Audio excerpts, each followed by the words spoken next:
చిత్తూరు నుంచి విజయ్ నిలబడతా ఉన్నాడు. మంచివాడు, సౌమ్యుడు, మీ అందరికీ పరిచయస్తుడు. మీ చల్లని దీవెనలు విజయ్ పై కూడా ఉంచవలసిందిగా సవినయంగా ప్రార్థిస్తాను.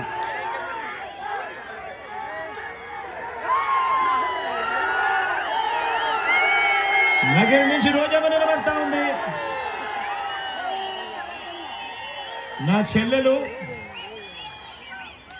మీ చల్లని దీవెనలు ఆశీస్సులు నా చెల్లిపై ఉండవలసిందిగా సవినయంగా మీ అందరినీ ప్రార్థిస్తున్నా.